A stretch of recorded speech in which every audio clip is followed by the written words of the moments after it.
The other day I was enjoying the wonderful smell coming from a strong growth of phlox growing in the woods in back of my house when a neighbor of mine stopped by.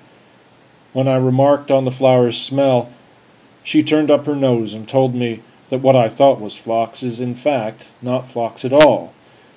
It turns out to be a plant from Eurasia called dame's rocket, which is commonly confused with the native woodland phlox. Here's an easy way to tell the difference. Look at the number of petals on the flower. A woodland phlox has 5 petals, and dame's rocket has 4. Now that those flowers are identified, I'm feeling kind of mixed up about them. You see, dame's rocket is listed as a noxious weed, an invasive non-native species, whereas woodland phlox is described as a non-noxious, non-weed, non-invasive native. Learning the truth about those purple flowers, I wonder, how am I supposed to feel about them now?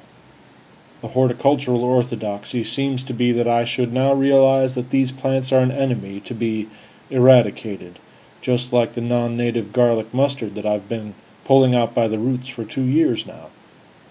Of course, the flowers of dame's rockets are just as pretty as those of woodland phlox. According to the sources I'm reading, that's supposed to be part of the problem. Dame's rocket is so pretty that its seeds have been put into packets and sold to gardeners across the United States. It's our attraction to the dame's rocket flowers that makes them so invasive. Looking at those flowers, I realized I'm a non-native myself, or at least I can be described as one, depending on how you define a human non-native. Some people in my village define a non-native as someone who wasn't born there. I've lived in my village for 2 years now, and in a lot of people's eyes that makes me a newcomer. On the other hand, I've lived in this part of New York State for most of my life. I went to high school just an hour to the north. So does that make me a regional native, but a village non-native? I've been doing some genealogical research, and it turns out that one of my great-great-great-grandfathers lived in the town just to the north of the village where I'm living now, but back in the 1800s. Does that make me a native returned to my home soil? Hardly. After all, I am of European descent.